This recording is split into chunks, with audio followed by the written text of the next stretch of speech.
So, Mr. Payne, we heard an awful lot about the legal aspects of what's, I think, referred to as the interjurisdictional agreement, whether it's an existing contract, whether it's bindable, whether we may or may not be sued, whether or not we have an obligation. Can you speak to those points? Yes. Let me say, first of all, just follow up on something Mr. Nichols said. The zoning ordinance speaks to the maximum height of buildings in the A1 district, and the basic maximum height for buildings there are exceptions to this, but the basic maximum height for buildings in the A1 district is 35 feet. Now, that can be increased for public buildings, this one would be a public building, to a maximum of 60 feet. By way of contrast, agricultural buildings, like a barn, for example, can be built to 90 feet.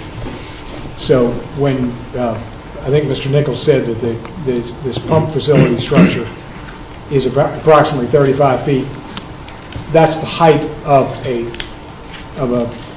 more than one-story single-family dwelling. So the ordinance addresses that. The second thing, and this is getting along to your question, and that is there's been a lot of discussion of whether, to put it in sort of shorthand, whether this project is a good idea. And that's not really the subject of this discussion. This is a zoning hearing. And the issue is not whether the county is going to make money or the county is going to generate jobs or anything like that. Those are very important questions, but not for this hearing. This hearing is a zoning hearing. And the zoning ordinance has criteria for when you approve a special use permit, but a special use permit, by definition, is a use that either is or may be made compatible with the other uses in the area, either by its nature or by the use of conditions. That's what those conditions are for. So, for example, the obvious one is, the most obvious one perhaps, is the limitation on the intensity of the use. You can't put a pumping station, you can't put anything but a pumping station and its accessories there. You couldn't put a treatment plant, for example. You couldn't put a sewer plant. That would require another permit. It might be that the permit would be granted, but you couldn't do it under this permit. One of the important considerations of any zoning decision is the compatibility with the comprehensive plan. I think it'd be pretty darn hard to argue that this project is not consistent with the comprehensive plan when you actually amended the comprehensive plan to show this very project in the plan, and also to amend the text of the plan to include the idea of getting water from the James River. That was a requirement of the agreement itself. Well, it was, but let's address that in just a minute. Again, I want to look at this strictly from a zoning perspective. Those are the considerations that really are appropriate here. Whether it's going to generate 10 jobs, 100 jobs, 1,000 jobs, no jobs, is only tangentially significant as far as the zoning decision you make. The reason that Mr. Nichols has been so active with respect to this particular project is that this is a public entity that's asking for this project. It's a public business, if you will, of which Fluvanna is a half owner.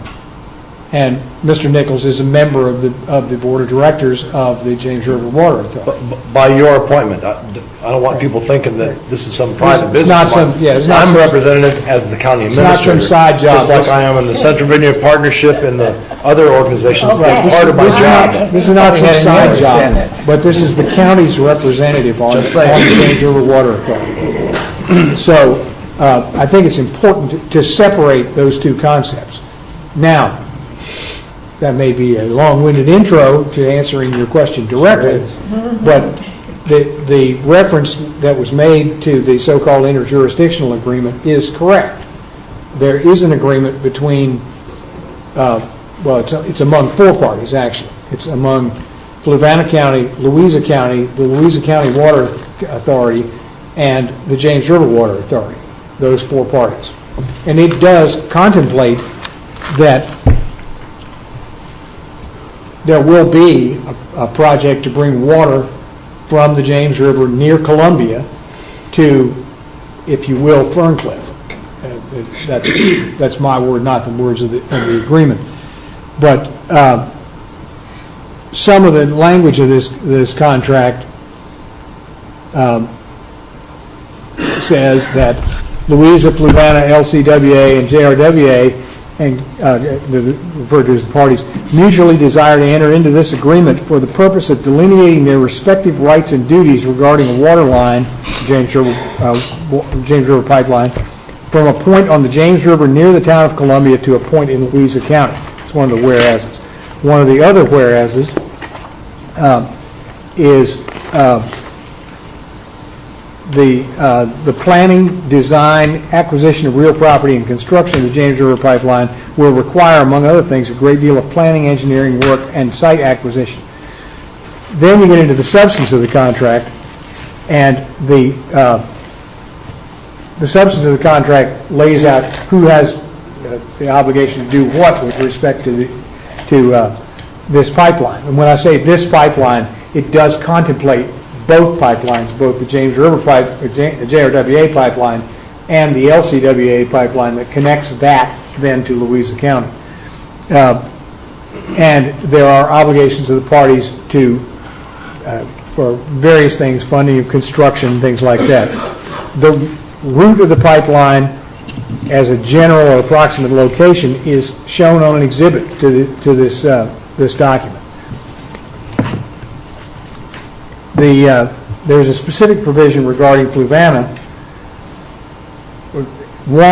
the first part of which is that Fluvanna will take all necessary and legally permissible steps to determine consistency with and or amend its comprehensive plan so as to make the James River pipeline shown on attachment A to this agreement a feature whose general or approximate location, character, and extent are shown on its comprehensive plan in accordance with Virginia Code annotated section 15.2-2232.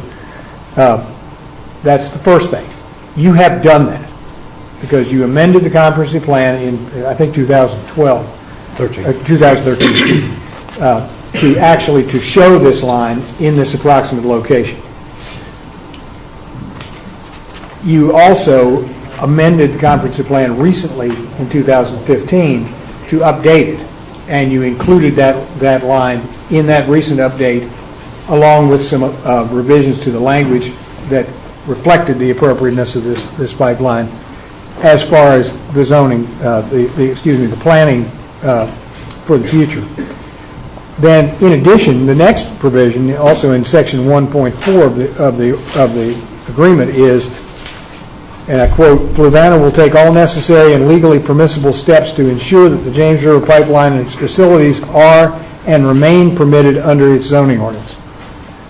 Now, it seems to me that there are pretty specific requirements of all four of these parties, including the JRWA, Louisa County, and the LCWA, as well as Fluvanna.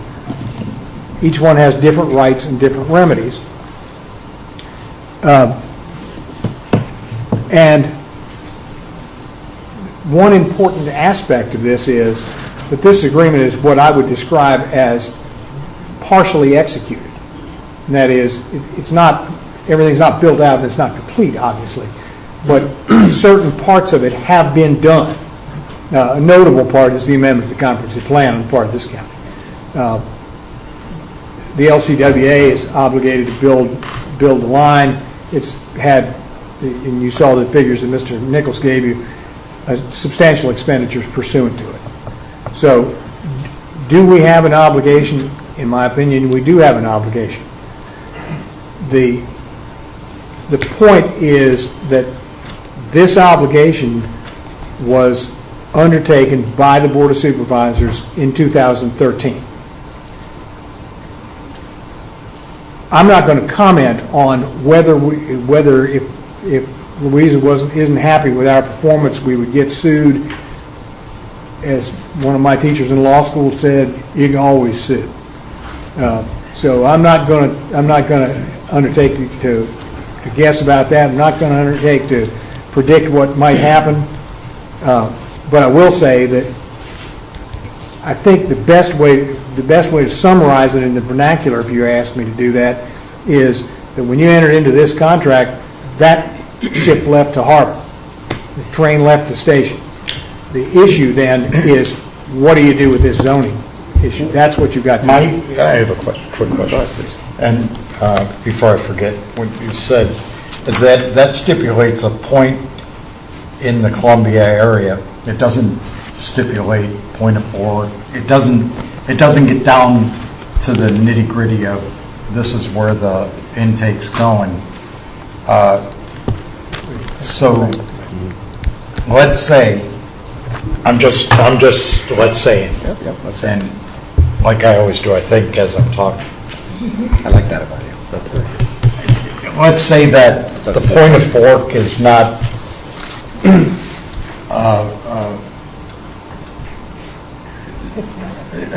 not an accept. I'm just talking now. I'm not saying it's what I think an acceptable location.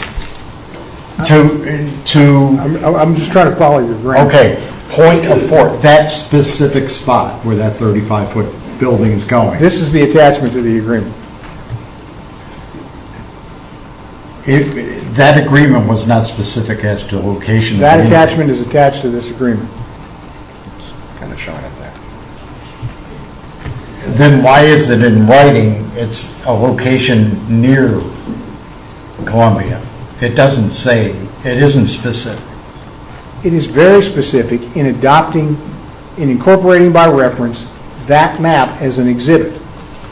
And that map does show a point near Columbia That's what I'm saying. going into Louisa. That's what I'm saying, a point near Columbia, but it The doesn't. only reason that map's like that, Mr. Olmert, is because the orange line is the Colonial Gas Pipeline from River. All I'm saying is that it's not specific to point of fork. It's not specific to the current property. You actually worked on this agreement in 2013 with the attorney from Louisa, right? Mr. Lockby sitting behind you. Right. So you were a designer of this 2013 agreement that Mr. Kenny, Mr. Cheser, and Mrs. Booker voted on back in October of 2013. Let me make one thing clear about that. This is not a personal agreement by anybody. It was a board agreement. This is the action of Fluvanna County, adopted by its board. I'm absolutely aware of that. Okay. And there were 2 votes against it. Still doesn't change the fact that it's the action of the board. I'm in agreement with that too. I'm sorry, Mr. Ellenbrook, but I really didn't follow your question. My question was that the point of fork was not the specific, that 35-foot, 2.7 acre location isn't specified in the 2013 agreement, but a location near Columbia is specified. Mr. Ellenbrook, if you're saying... Am I wrong, or? If you're saying that the location that's been specified in this application is Yes, more precise than what's shown in this exhibit and the comprehensive plan Right. exhibit, I would agree with that. Okay. That's all. But the point about that is, James River Water Authority is the applicant, and it has chosen this site. So the issue is not whether you might have chosen, and I don't mean you personally, but I mean the board might have chosen a different position. It's whether the James River Water Authority's choice fits the criteria of the zoning ordinance. That's what you're being asked to determine. And that's why we pass SUPs. That's why there's a request for an SUP. I'm sorry, I had trouble here. That's why we have this SUP in front of us. That's correct. And And all the properties down there are Columbia. They're not, it doesn't contemplate the town of Columbia, it just says Columbia. But the properties in the are area of under Columbia. consideration have an address of Columbia. right. But let's speak to that point for a minute too, Bob, because I think it's an important one, and I think it's always very difficult. The JRWA, had multiple hearings, they had public hearings on a regular basis. They met, there was an ample opportunity for the public to speak about where they might or might not want that. JRWA acted as a board that then reported to our boards from that standpoint. But the JRWA also had to act in the public interest. And the public interest is to pick the best possible plan and the best possible location and to keep the cost down as low as possible. Now, I'm certainly appreciative of the beauty of that area. I get that. I'm certainly appreciative of the history of Virginia in general. But we also have a responsibility to the taxpayers that we serve. And that responsibility to the taxpayers means that we want to find a solution that is as cost-effective as possible. The county administrator has pointed out repeatedly that other locations could cost anywhere from $1 million to $2 million more just if they had been planned for. Okay, but it's beyond the planning stage now. It's in the action stage. We're here to vote on it. Were we to delay this and take it to the next level and potentially face financing in the fall? If we ever get around to voting. Yeah, well, we can, okay.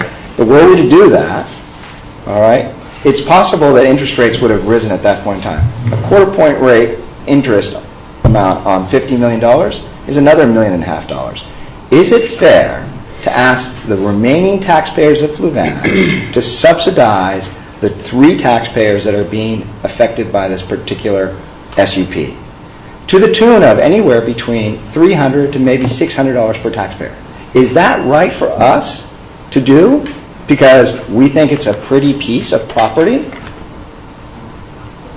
I mean, I'm pretty sure if the rest of the taxpayers out here knew that we were going to, save Point of Fork, that it was going to cost each one of them $300 or $600, they might have something to say about it. They might have something to say about it. No comments, please. Okay, so No comments. I'm just saying that there are the taxpayers. No comments. You have to. So there is a responsibility to the whole of the tax base, to the whole of the tax base. I am deeply appreciative of the pain that this causes to people. It is one of the worst parts of the job that we have here, okay, that we are going to make decisions that cause pain to some people and cause joy to other people. That's why we were elected. But we have to balance all of those things. We do. And I think we have a responsibility when we're told that we could be sued, when we're told that we've agreed to this, when our reputation is on the line, to do the right thing. Over all this. Well, if we've gone over it, then why are we discussing it? If we know, Yeah, while we're discussing it time after time, that same old thing we're going Do to. we Mr. O'Brien, have I But- answered your question? Do we have any other comments? Have you said? I'd Well, just I like haven't to said speak anything. to reputation. I can't get a word in edgewise. No, I'll be quiet. I think I've tried to let other people speak, so. You're welcome to ask all your questions. So can you speak to the reputation of the county and agreements in general and those kinds of things? I don't think it'd be appropriate for me to comment on No. that. I think you can Right. you can infer from the nature of the agreement what I would say. Okay, Don? Well, I made some notes here, and yesterday, my phone just about rang off the hook. And I was surprised, in a way, at the deep feelings that people had for this issue. And I kept track of who wanted this and who didn't want it. You know, we were just about even, about 50-50. 11 to 10 is what I had, but it might vary 1 or 2. But further than that, with us 4 board members here, I suspect that any of you can pick out from one of us your position of view. And that is the democratic problem. Whether I disagree or agree with any of them, that at least gives somebody else an opportunity to see another position. And I certainly have some different positions than some of these people on this board. And that's the democratic part of that. But I like to talk about money sometimes. It seems like some people feel that 1 penny isn't nothing, or 2 pennies not much, or, we can do it for 30 years and it levels it out. Well, let's talk about money a little bit. The VRS, Virginia Retirement System. There was an article in the newspaper just recently about where they are. And it says, its unfunded liabilities are estimated at nearly $21 billion. What does that tell you? That tells me there's some incompetence there. They can't meet their promises. $21 million. And what about Social Security? Where are we with Social Security? It's nothing but an IOU up here. Is that where we want to be? I don't think we want to be there. Look at the banks that failed. They made bad decisions. Government had to bail them out. What happens when a business fails? They don't have a job. They lose money. But government never loses money, it seems like. They can always spend money. They can always find money to spend. It's your money. It's not my money. It's your money. And that's the way I look at it. I'm going to give another example. Bob brought the issue up, but I want to pinpoint this issue a little bit more. Talking about a water treatment plant. I'm going to go over the figures, which I had done some research. The county has done research on these. Everyone has these figures. Back in '07, when they built the plant, it was projected that we were going to have 98,000 gallons a day of wastewater. 98,000 today. That's what they projected. If you remember what we said a little while ago, it's 20,000. And somebody says, well, that's not the way that the other place is going to go. I found a statement that someone said here tonight that really caught my ear, and I've heard it many times. If they build it, it will come. Well, we built the water treatment plant. It didn't come. Sewer treatment, sir. Sewer treatment plant. It didn't come. So does that mean that, it doesn't necessarily mean failure, but what are we going to do with the debt that we have? Several of you brought it up. Over $100 million. We want to add another $10 million to it. We want 2 plants going at the same time. We want DOC, Department of Corrections. We want them going, and we want the Louisa deal. The DOC wasn't good enough for some people. 75,000 gallons a day wasn't enough for the water. They had a waste treatment plant of 125,000. I say you walk, I say you crawl before you walk. That's where I'm coming from. But it has to be grandiose. Some of the people are just making it from paycheck to paycheck. Have we forgotten that? There's most of us can pay the taxes. I can pay those taxes. But there's people out there I know who don't have that extra penny or penny and a half or 2 pennies. They're out there, but we forget about those. It's not my money. I should be frugal with it. And a lot of people like to make fun of someone who's frugal. I'm sorry, I'm frugal. And that's where I'll be, and I'll be frugal with your money. Mr. Nichols, he gets a lot of criticism. But he takes his orders from the Board of Supervisors. His positions are what the Board of Supervisors has told him to take in the past. So he follows those decisions. He's an honest man. He has integrity. Just because I disagree with him or his presentations doesn't mean that I don't think highly of him.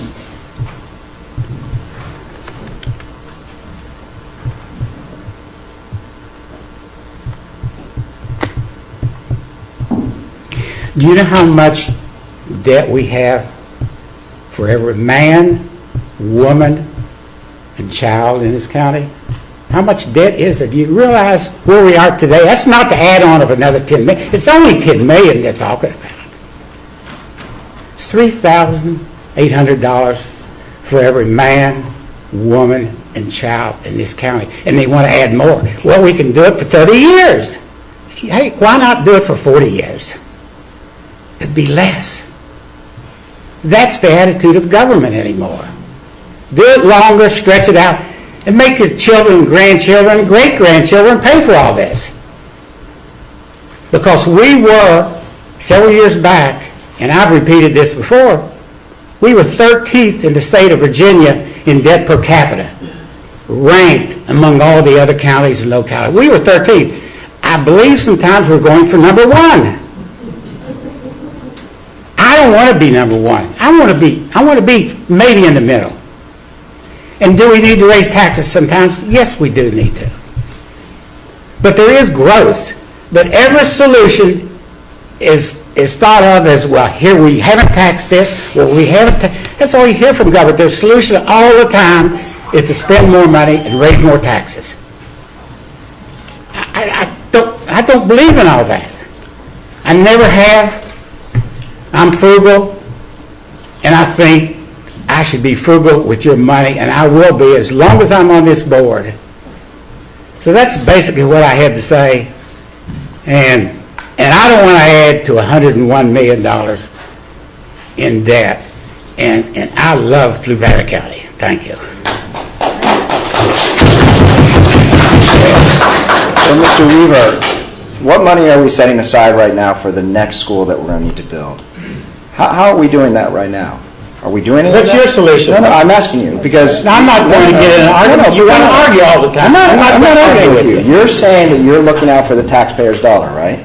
But are we currently putting money aside for our CIP projects? Are we? It's a simple question. I'm not getting an argument. You want to argue with me every time we start talking, and you go ahead and make your statements. I've made my statement. You're acting as if you're saving the taxpayer dollar by not doing something today. But the reality is, not doing this today will cost the taxpayer a lot more money down the road. We've just been told we'd likely be sued.